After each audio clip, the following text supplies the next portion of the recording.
Friends, in this video, we'll understand about the HTL comments. An HTL comment can contain any character sequence other than the shown character sequence here, which is in the orange color. HTL comments combine HTML and JavaScript multi-line comments. A sample can be seen below.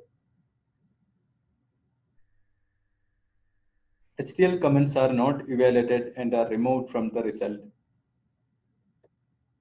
In this case, the content of this comment will not be shown in the output. HTL expressions inside HTML comments are evaluated, but not block statements. In this case, the page title gets printed.